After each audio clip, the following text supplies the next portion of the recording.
I don't think I have any regrets except little bit कि जो मेरे initial years थे, I was that young self was on the right path. He did everything right. And have impacted me the most. सबसे ज़्यादा मैंने सीखा उनसे या सबसे ज़्यादा अभी वो मेरे best friends हैं. So जिसको समझना होगा वो समझ जाएगा, जिसको नहीं समझना होगा नहीं समझेगा. Just don't waste your energy and mental capacity. I am pretty new. मैं तो अपने आप को अभी भी नया मानता हूँ. बेरली मेरे को 4 या 5 साल हुए हैं. आप क्रिकेट में जाओगे तो वो ये बोलते हैं कि मेरा सिलेक्शन, उसका सिलेक्शन इसलिए नहीं हुआ बिकॉज उसको बोर्ड ने उसको सिलेक्ट नहीं किया, वो उसको पसंद नहीं करते थे. वही लोग वो चीज़ बोलते हैं जो खुद उतना ट्राई नहीं करते. 10 करोड़ रुपए होते ना तो आज मैं भी अंबानी का एम्पायर बना लेता. So hey what's up guys, I hope सभी लोगों का दिन अच्छा जा रहा होगा. सो इस तरीके से आपने कभी भी स्टार्ट होते हुए नहीं देखा होगा ब्लॉग को या वीडियो को. ये हमारा पहला पॉडकास्ट होने वाला है, यानी आनंद की सभा नाम दिया मैंने.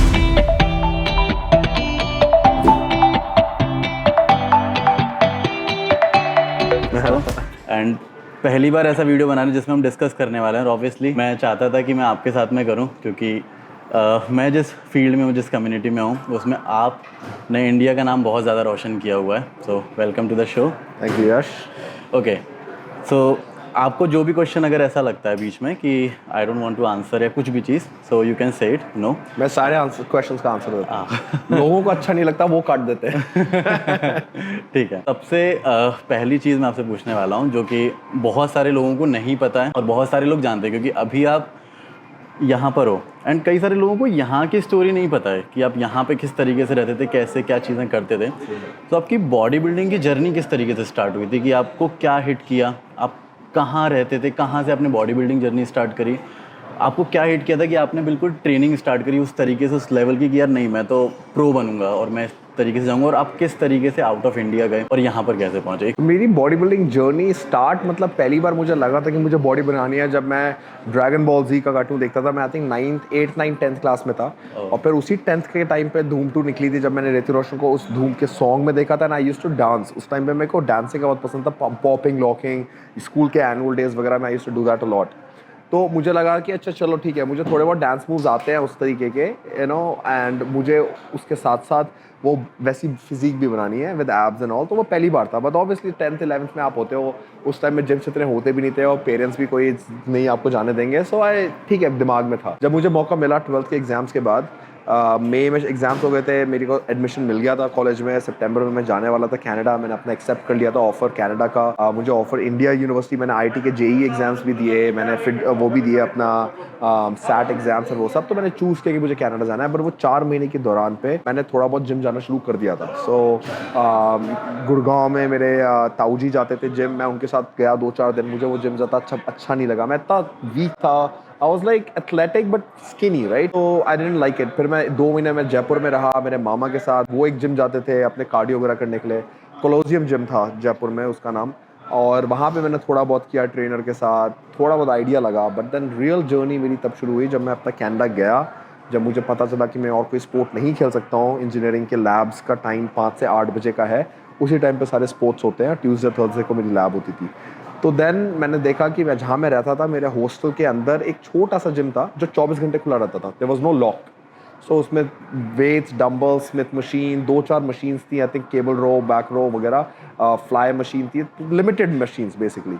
अखाड़ा टाइप का जिम था. But it was good enough कि आप सीख सकते हो, होम जिम जैसा.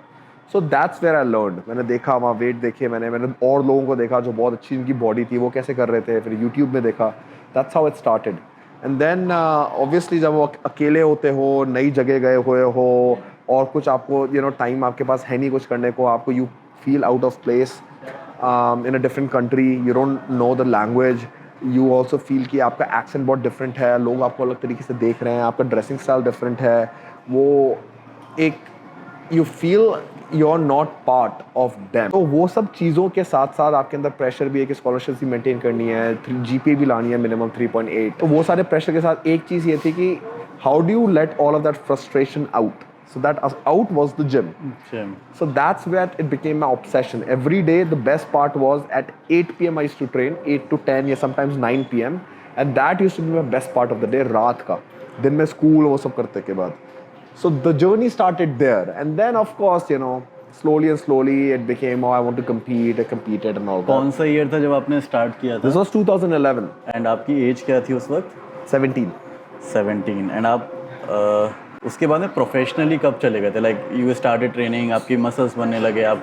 Yeah, so in the first 4 years, the goal was just to have abs, stay lean, and just have a good life. So I used to always have like a lean ab physique, you know, दिखने में अच्छा लगता है, tank tops में अच्छा लगता है, आपको फील अच्छा होता है. That was my goal.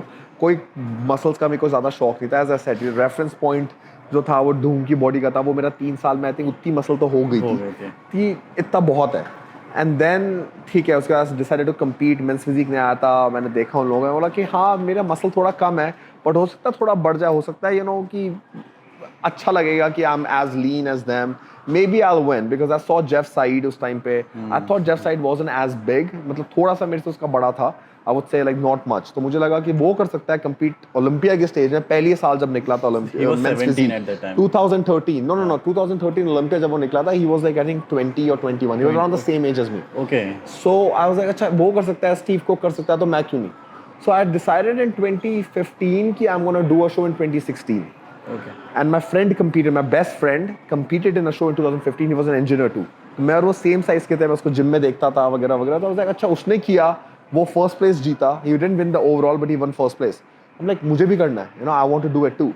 So I did it the next year and then I won. IFBB Pro. No, the local show. Okay. Amongst 200 guys. And that's when I realized कि अच्छा if I can beat 200 people and win the overall, not just my class but overall, maybe there is something special about me. First competition में you won overall. And Nice. that is what was like, okay, judges told me like you have something, you should do this. I didn't even know what a pro card was. मुझे तो pro card 2016 मेरे first show के बाद पता ही नहीं था. हाँ मैंने ये देखा था कि जेफ साइड ने किसी स्टेज में compete किया है, ओलंपिया जैसा नाम था, बट pro card क्या होता है ये नहीं पता था. ओके, एंड प्रो कार्ड कौन से ईयर में आपने जीता था? The next year. So I did my local show, provincial show, and then national show, and then I got my pro card next year. Okay, तो जब आप मतलब जिस तरीके से आप घुस गए थे बॉडी बिल्डिंग में, प्रोफेशनली करने लगे थे, तो फैमिली ने उस टाइम पे आपको सपोर्ट किया था? लाइक उनका क्या रिएक्शन था कि अरे ये तो कुछ और करने के लिए गया था, suddenly he is into body building? उनका यही था कि चलो मैं अपना बॉडी को मैं बिजी रख रहा हूँ और माइंड को तो मैं अपना नंबर तो मैं लेकर ही आ ही रहा था. स्कॉलरशिप्स मेरी मेंटेन हो ही रही थी, everything was going well. So they thought that it's like a sport and I need something. Of course थोड़ा सा वो लगता है but they liked it. I was discipline. मैं इंडिया हर साल आता था अपनी छुट्टियों में, 4 महीने पहले 2 साल आया मैं इंडिया अपनी 4 महीने की छुट्टी में. और मैंने आई वाज वर्किंग आउट यहाँ पे जिम में और डाइटिंग करता था. वो देखते थे कैसे करते, उनको अच्छा लगता था कि चलो ठीक है, यू नो डिसिप्लिन आ रहा है. So that brought discipline and that discipline is what is parents thought कि अच्छी बात है बट इसको ज़्यादा मत करना, यू नो इसको अपनी पढ़ाई को मत अफेक्ट करने देना. तो वो मैंने नहीं करने दिया इन द सेंस कि जॉब जब मेरी लगी उसके बाद मैंने कम्पीट करना शुरू किया. ओके, एंड आपको क्या लगता है कि आपका अभी तक का सबसे बड़ा सेक्रीफाइस क्या है बॉडी बिल्डिंग के लिए, कि बॉडी बिल्डिंग की वजह से यार आपको ये चीज़ छोड़नी पड़ी जो कि बहुत ज़्यादा इंपॉर्टेंट थी आपके लिए? Socializing and normal life. जो लोगों के लिए नॉर्मल लाइफ होती है, फ्रेंड से मिलना, दोस्ती मिलना, बाहर जाना, फैमिली के साथ बहुत सारा टाइम स्पेंड करना, इधर उधर खाना, यू नो 2-4 मील अगर नहीं भी अगर अपने लेके गए साथ में और बाहर लोग जाना है, हमें 6 घंटे भी लग गए, हो सकता है मैं 2 घंटे के लिए बाहर जा रहा हूँ पर मुझे 6 घंटे लग गए, तो चलता है, यू नो बिकॉज मज़े आ रहे हैं दोस्तों के साथ. That is the biggest sacrifice. That every meal has not to be missed, everything is on time, everything has to be accounted for, including आपका जो टाइम आउटसाइड है. एंड सोशलाइज आप कर नहीं सकते जो लोग इस लाइफस्टाइल में नहीं है. सो you can not be part of that people जो इस लाइफस्टाइल को नहीं जानते. ओके, सो जब आपने जैसे आपने बताया कि आपने पहले आपका एब्स का गोल था, फिर फिजिक बनी, आपने जेफ साइड को देखा, यू स्टार्टेड कॉम्पिटिंग, बट अगर बॉडी बिल्डिंग नहीं होता या फिर आप जिम नहीं गए होते कभी फॉर एग्जांपल, तो आपको क्या बनना था? लाइक स्टार्टिंग से आपको कुछ और गोल रहा होगा, क्योंकि बॉडी बिल्डिंग में 3-4 साल बाद समझ में आता है इंसान को कि यार मुझे ये करना है. मैंने जब शुरू करी थी बॉडी बिल्डिंग, जब मैंने देखे सबसे पहले कुछ एथलीट्स, ग्रेग प्लेट देखे थे मैंने, यू नो जीज भी देखा था, उस टाइम पे स्टीव कुक भी था. ये सारे जो एथलीट्स, इनको देख के मुझे लगता था कि मुझे फिटनेस मॉडल बनना है. Okay. तो उस टाइम पे या तो आप बॉडी बिल्डर बनते हो जो काई ग्रीन टाइप के, फिलीप टाइप के, या फिर आप फिटनेस मॉडल जो मैगजीन्स में शूट्स करता है. उस टाइम में इंस्टाग्राम नहीं था, सिर्फ शूट्स होती थी मैगजीन्स के लिए. Okay. I was like I want to have a physique that I can make oh men's health या जो बिग मेन मैगजीन्स होती हैं उसमें मेरे को कवर मिल जाए, because that's how you make money.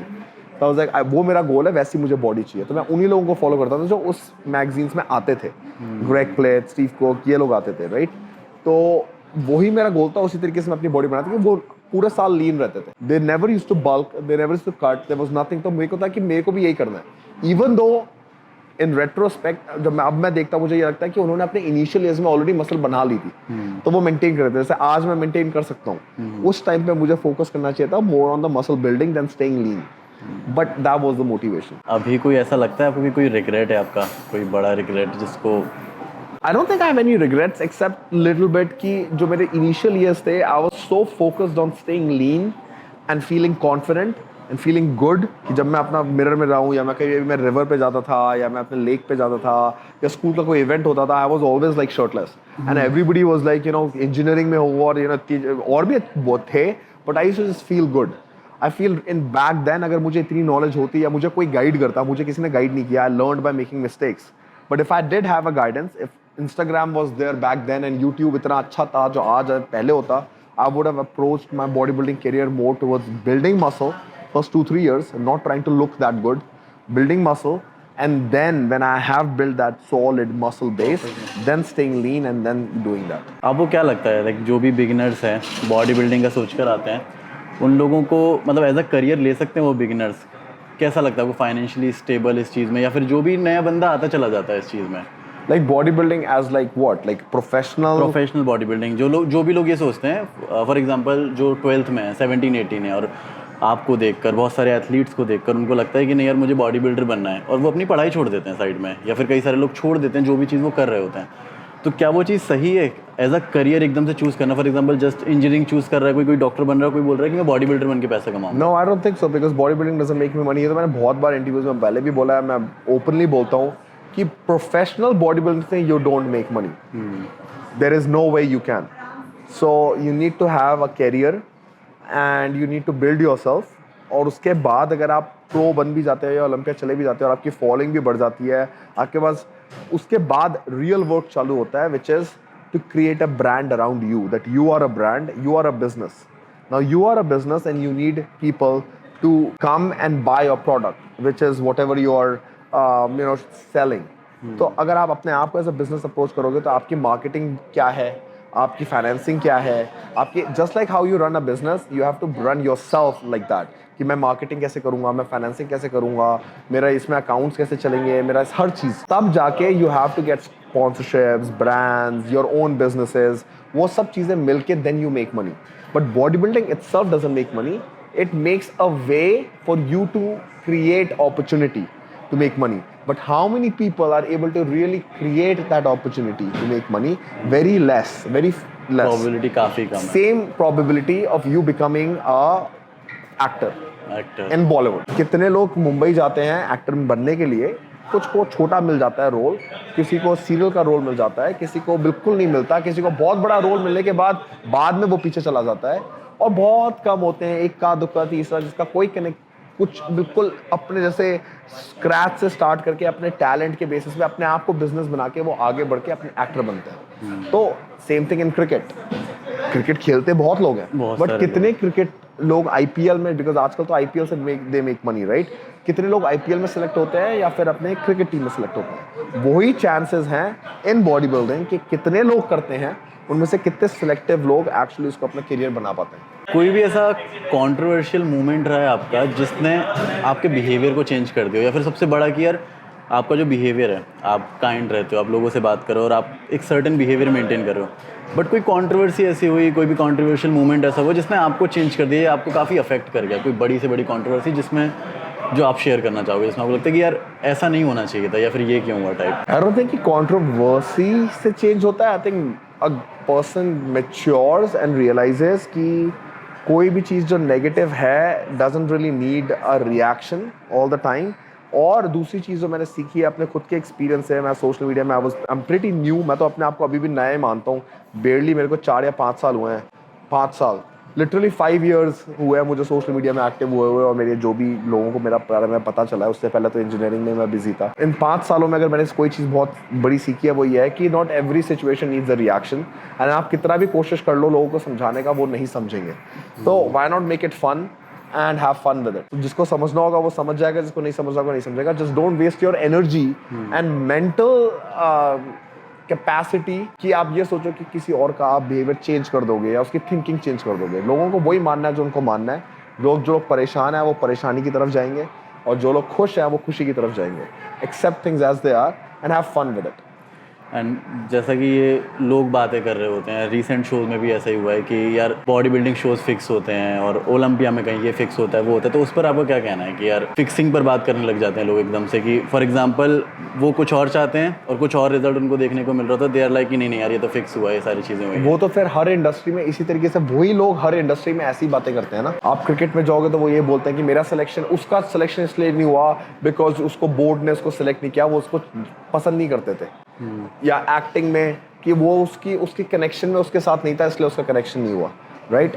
ऐसा हर जगह होता है, हर फील्ड में होता है। बट वही लोग वो चीज़ बोलते हैं जो खुद उतना ट्राई नहीं करते या फिर खुद जो बहुत परेशान है कि उन्होंने अपने गोल्स अचीव नहीं किए। और वो क्यों नहीं करे, वो ये नहीं देखते कि उनकी खुद के अंदर कोई कमी है, उनके हार्डवर्क में कमी है या उनके टैलेंट में कमी है। वो ये देखते हैं कि मैं अगर किसी और चीज़ को ब्लेम करूंगा तो मुझे अपने बारे में अच्छा लगेगा, जस्टिफाई कर देंगे। तो वही लोग हैं, या तो वो खुद जस्टिफाई कर रहे हैं या फिर वो लोग हैं जो इसके बारे में कुछ जानते ही नहीं है, उनको बड़ा मजा आ रहा है ये बोल के अच्छा अगर ये नहीं होता ना, अगर इसमें फिक्सिंग नहीं होती तो आज मैं भी प्रो होता, अगर इसमें फिक्सिंग नहीं होती ना आज मैं भी ओलंपिया जाता। वो वही वाली बात हो जाती है कि डब्बे लेके मैं भी बना लूंगा, exactly. ये करके मैं भी कि अगर मेरे पास अगर 10,000 रुपए होते ना, 10 करोड़ रुपए होते ना, तो आज मैं भी अंबानी का एम्पायर बना लेता।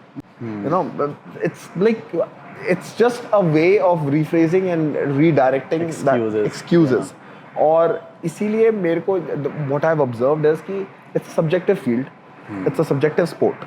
इसमें 9.2 मीटर 4.2 मीटर का तो है नहीं काम, it's just subjective. Some days your 100% is enough, some days your 80% is enough, some days another person 60% can beat your 100%. Right. Someday a same judge will choose you today और उसी के next week he places you fourth. Same judge for same physique. Why? Is it like question सभी का यही है why? Why यही है कि you know वो छोटी छोटी डिटेल्स उनके दिमाग में क्या जा रहा है या वो कैसे सेलेक्ट करते हैं वो उनके ऊपर छोड़ दो ना। जज का पर्सपेक्टिव बिल्कुल अलग होता है। और सेम आपने बहुत ऐसे एथलीट्स देखे हैं जो बैक टू बैक बहुत शो करते हैं। अभी एक मेहदी कर रहा है, मेहदी कबाब, जो टोरंटो प्रो शो जीता, वो उसके बाद उसने 4 और शो करे, उसके बाद वो 4th आया, 6th आया, 7th आया और अभी फिर से 6th आया। So, एक ही बार वो फर्स्ट आया, उसके बाद से वो 4th, 6th and 7th। Same with Jijo, if you know Jijo John, वो पहले फर्स्ट आया था, हाँ। उसके बाद में आई गेस 4th या 5th मिला था उसको, एंड बट अभी दिस टाइम वो प्रो बन गया। प्रो नहीं है ना, I am talking about the pros. अगर आप प्रोज को देखो, they are already at that pro level. Pro छोड़ो, these are Olympians, he is an Olympian. But एक सेम जज के अगेंस्ट टायलर मैनियन ने जज किया था टोरंटो प्रो, टायलर मैनियन के सामने वो आया फर्स्ट। सेम फिजिक में टायलर मैनियन ने भी लास्ट वीकेंड उसको जज किया 6th। क्यों? फिक्सिंग है, इसका मतलब उसने पहले उसको दिए पैसे, फिर उसने उसको दिए पैसे। It's so stupid. Who has the time and the money and the effort to do any of that? जब आपको पता है कि वो सेम जस्ट डिफरेंट लुक को हर बार चूज करेगा, and that's the fun of the sport, that's the fun of the game. You compete because you enjoy। Mehdi qualified है, 2 प्रो शो जीत चुका है, उसके बाद भी अभी फिर से कर रहा है, इस हफ्ते फिर वो शो कर रहा है। He is doing 6 shows and he is already qualified. Why? अब वो 6th आ रहा है, 5th आ रहा है, क्यों कर रहा है? हमारे इंडिया में ऐसा कौन सा एथलीट है या कभी भी हुआ है जो जीत गया वो शो, उसके बाद वो दोबारा करे, फिर दोबारा करे, फिर दोबारा करे? लास्ट ईयर मैंने जब जीत गया था, मैं ऑलरेडी क्वालिफाइड था, उसके बाद भी मैंने 2 शो करे थे, Sacramento pro and India pro. क्यों करा मैंने? I enjoy it. मैं बोर हो गया था कि 1 साल से कंपीट नहीं किया यार, ठीक है, आई एंजॉय इट, करते हैं और शो। जीत गए, नहीं जीते क्या फर्क पड़ता है? एंजॉयमेंट ज्यादा जरूरी है, right? Similarly this time 3 show हो गए थे, that's why I was tired. अगर मैं पहले ही शो में जीत जाता, I would have continued doing 2 or more shows। क्यों रोको? Because you enjoy it. Those guys, Mehdi enjoys competing. उसको 6th अगर वो आता है, उससे उसका ईगो हर्ट नहीं होता कि मैं तो जीता था भी टोरंटो प्रो, मैंने तो इतने लोगों को हराया, अब मेरा ईगो हर्ट हो गया, मैं कैसे 6th आ सकता हूँ?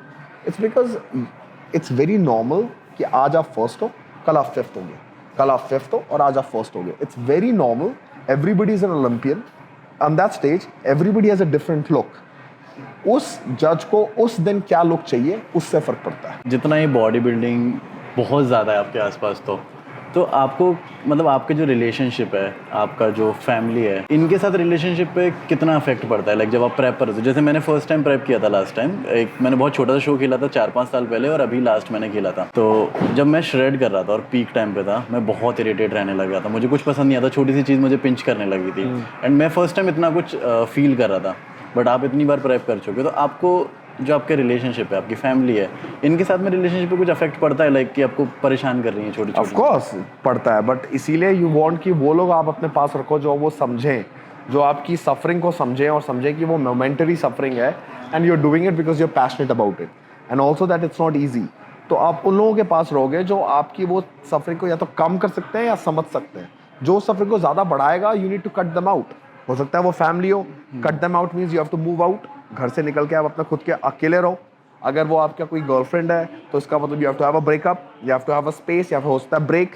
बिकॉज जो भी चीज पर्सन अगर आपको समझ नहीं पा रहा आपके सफरिंग मोड में, they don't deserve to be with you during your winning phase when you are celebrating and happy, because suffering is the predecessor to success. So if somebody doesn't support your suffering or doesn't understand your suffering, they have no right to support your success and be part of it when you are celebrating. And also like you doesn't mean कि you get to act like an asshole to them. उसका मतलब ये भी है कि आप भी अपने आप को थोड़ा समझाओ, कम्युनिकेट करो उन लोगों को, फैमिली को भी, कि देखो मैं अभी ऐसा हूँ, इसीलिए ऐसा हूँ क्योंकि मैंने खाया नहीं है। सोचो कि आप एक हफ्ते तक मैं आपको खाना नहीं दूँ और आपको मैं बोलूँ कि आपको 10 माइल भागना है, 10 किलोमीटर भागना है, आपको कैसा फील होगा? मुझे वैसा फील हो रहा है अभी, मुझे एक हफ्ते तक ऐसा ही फील होएगा। तो आप सोचो कि मतलब जैसे व्रत आप रखते हो 2 हफ्ते का, कैसा आपको फील होता है, मेरे को वैसा भी फील हो रहा है। ऐसे आप कम्युनिकेट करोगे तो लोग समझ जाएंगे। अगर तब भी नहीं समझे, then you have to understand. And जैसे मेरे कोच सिद्धांत भी हैं, एंड उनकी वजह से ना मेरी बॉडी बिल्डिंग जर्नी ना बहुत ज़्यादा अच्छी हुई, अफेक्ट हुई उस वजह से, मतलब बहुत अच्छे वे में, पॉजिटिव वे में। 1 साल पहले तक जब मैं उनके साथ में नहीं था, मैं बहुत अलग ट्रेन करता था, अलग तरीके से डाइटेड था, बट जब से उनके साथ में आऊँ, मेरा वे चेंज हो गया। आपको ये कहना है कोच को लेकर कि coach is a very important thing. अगर आपके पास अच्छा कोच हो जो आपको गाइड कर सके, जिसके साथ आप एक बॉन्ड बना सको, जिसको आप ट्रस्ट करते हो, मेन चीज़ है आपको ट्रस्ट करना है उसके प्रोसेस पे, उसके माइंडसेट पे। It's very good. I don't think a coach is a baby sitter जो आपको वो उंगली पकड़ के आपको लेके चला जाएगा। It's just someone you trust कि वो आपको गाइड करेगा, आपको सिखाएगा, आपको पॉइंट ए से पॉइंट बी लेके जाएगा और आप उसको ट्रस्ट करते हो। But at the same time there is a lot of athletes, lot of people who have achieved pro and even at the higher level, जो खुद कोच करते थे। डोरियन ये खुद ने अपने आप को उसने कोच किया, लोगों से सीख के बात करके, बट वो कोच खुद ही को करता था। He was mister Olympia. तो Shawn Ray had no coach. So once you are learning, you have to give it time. लोगों से आप बात करो, लर्न करो, but that is not applicable to 99% people. 99% they do better कि कोई आपको गाइड कर रहा हो, आप उसको ट्रस्ट करते हो और आप पहुंच। And what do you feel about your current situation?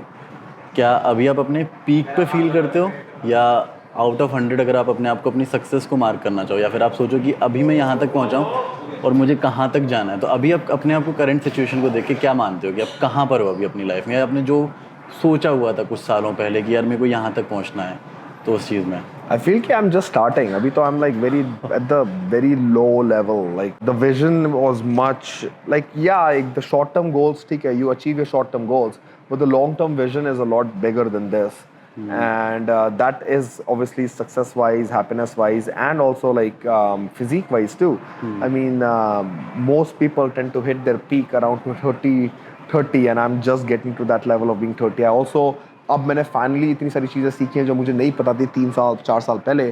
So utilising all of that, I feel like I will only get better. Not just, I am not talking just कि बॉडी बिल्डिंग सेंस के time, but also आपके जो goals हैं, visions हैं, business है, family है, all that aspect, total things you get better and better. अगर आपको कोई और एक्सरसाइज करने के लिए नहीं मिले, आपको केवल टॉप 10 एक्सरसाइज जो आप बहुत लंबे टाइम तक, ईयर्स तक आप करना चाहोगे, जो 10 एक्सरसाइज आप कभी स्किप नहीं कर सकते, वो कौन कौन सी होंगी? 10 बड़ी लंबी लिस्ट है। हाँ, people will get to know कि आपको क्या पसंद है। Squats, barbell rows, deadlift, dumbbell flat press or incline press, machine flies, or even dumbbell flies, honestly. And then lateral raises, yes. Lateral raises हो जाएंगी, shoulder press, either dumbbell or Smith machine. Any kind of like a lat pull down, like one arm pull down, yeah, something close grip. So close grip pull downs, pull ups on a machine or like body weight, and maybe like one exercise of legs or like leg curl या फिर leg curl या फिर Romanian deadlift, which is just for your hamstrings. I think that covers your whole body and basic, and I like all of those exercises. कोई एक person आपकी life में जिसने सबसे ज़्यादा इम्पैक्ट किया हो आपको, गुड वे में भी और बैड वे में भी? Good way, bad way, I think my parents have impacted me the most. सबसे ज़्यादा मैंने सीखा उनसे, या सबसे ज़्यादा अभी वो मेरे बेस्ट फ्रेंड्स हैं. So positive, negative, both things. You know, जो चीज़ें मुझे उनमें नहीं पसंद आई, I am working on it myself. जो चीज़ें मुझे उनमें बहुत पसंद आई, I like to use it in my own life. But at the end of the day, they are the people who have impacted me the most. And अगर आपको अभी मौका मिले अपने यंगर सेल्फ को एक मैसेज देने का, कोई बात बताने का, समझाने का, जो आपने उस टाइम पर नहीं समझ पाई, तो आप क्या बोलना चाहोगे? जो एक लड़का बॉडी बिल्डर बनना चाहता था, मेंस फिजिक में जाना चाहता था, अपने आप को टॉप पे ले जाना चाहता था, तो अभी आपने क्या चीज़ ऐसी समझ रखी कि उस टाइम पे अगर समझ जाते वो चीज़, अपार्ट फ्रॉम दैट वो लीन फिजिक वाला, एक लाइफ एडवाइस अगर आप देना चाहो कि यार उस टाइम पे मैं अगर ये बताता तो मैं यंगर सेल्फ मेरा जो है वो स्ट्रांग हो जाता? That young self was on the right path. He did everything right. The only thing, yeah, he did everything right. He enjoyed the journey, and that the only thing I can say is that enjoy it more. But he was on the right path. He knew what he wanted, and he got what he wanted. But the one thing is, he could have enjoyed it a little bit more. कि you are on the right path, just enjoy more. कोई message जो आप generation है body building की, जो बस step रख रहे हैं, जो जानना चाहते हैं, जो टॉप पर जाना चाहते हैं, आपके जितना जाना चाहते हैं, तो उनको आप क्या एडवाइस करना चाहोगे कि यार इस चीज़ का ध्यान रखना? 3 चीज़ें कि यार ये चीज़ अगर नहीं है तुम्हारे अंदर ना, 3 चीज़ें जो एक बॉडी बिल्डर स्किप कर ही नहीं सकता, एक गाय जो मेंस फिजिक में जाना चाह रहा है, बॉडी बिल्डिंग में जाना चाह रहा है, जिसको खुद पर काम करना है, 3 चीज़ें जो होना चाहिए. Patience, passion, and loving what you do, like loving the journey. So patience का मतलब ये है कि you know, कि 1 साल में इन्फ्लुएंसर बनना है, 2 साल में बॉडी बिल्डर बनना है, 3 साल में प्रो बनना है, let it go, like let it happen when it happens. आप अपने गोल बनाओ, it's very good, important to have goals, but इतना डेस्परेट मत हो कि आप मतलब बिल्कुल वो हो जाओ कि अगर मैं 1 साल में प्रो नहीं बना तो ये नहीं हो जाएगा, वो नहीं हो जाएगा. It's okay, you enjoy your journey, that's more important, you know. और दूसरा एसेट पैशन. सो पैशन मीन्स कि अगर आप बॉडी बिल्डिंग, आप रियली अगर आप उसके लाइफस्टाइल को 365 दिन फॉलो कर सकते हो, dieting, training, sacrifices, cardio, morning सुबह जल्दी उठना, 2 बार जिम जाना, अगर आपका रियली पैशन है तो करो, नहीं तो you are not gonna get very far. You're gonna quit very soon. And तीसरा, loving what you do. It's very important कि you love the journey. अगर आप point A से point B में जाना चाहते हो, उस जो वो path है, enjoy every day. Because otherwise it becomes, life is already very hard. There's already so many things, job का pressure, you know, relationship का pressure, parents के things, दोस्तों का pressure. There's so many things happening that the gym and the fitness and the bodybuilding should be your love. That every day it's your like, okay, this I'm so grateful कि मुझे ये मौका मिल रहा है आज, कि मुझे मेरे को जो करना चाहता हूँ, सिर्फ जिम में जाना की बात कर रहा हूँ मैं. So when you love doing what you do, then everything else becomes very easy. Last question मैं अपने लिए पूछना चाहूँगा, जैसा कि मैं इस बार US जा रहा हूँ इंडिया रिप्रेजेंट करने के लिए.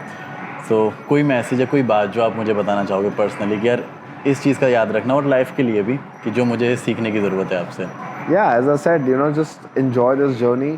एंड मेन थिंग इज़ कि आप अपने आप के अंदर कितना सेटिस्फैक्शन है कि जो आपने एफर्ट डाला है, जो आपने वर्क किया है, you know in your mind and heart कि you couldn't have tried harder. कि अगर रेट्रोस्पेक्ट में आप देखो कि क्या मैं ज़्यादा मेहनत कर सकता था, योर आंसर शुड बी नहीं, it's not possible. Go with that mindset and do all of that, कि जब आप स्टेज में जाओ तब आपके अंदर एक सेटिस्फैक्शन फीलिंग हो, उससे कॉन्फिडेंस भी आता है कि मैंने जितनी मेहनत करी इससे ज़्यादा हो नहीं सकता. Make sure you put that much effort and the rest will fall in its place. यही क्वेश्चंस थे. Thank you so much. Thank you so much. सारे क्वेश्चंस का आंसर करने Yeah, के लिए. no, thank you so much. I'm glad. बहुत ज़्यादा अच्छा लगा. लाइक फर्स्ट टाइम हम इतना ज़्यादा बात कर रहे हैं. हाँ. बहुत ज़्यादा मज़ा आया. नहीं, अच्छे क्वेश्चंस थे और बहुत अच्छे से पूछे, एंड बहुत अच्छा है. हो श्योर कि जो ये नया शुरू किया है पॉडकास्ट का ये journey, you know, from vlogs and stuff, I think बहुत अच्छा. It's a good thing. Positive vlogs, लोगों की जर्नी को पता करना, खुद को उसके अंदर खुद के क्वेश्चंस पूछना. I think this is great and I wish him all the best. Thank you so so much. Thank you I so hope you keep doing this.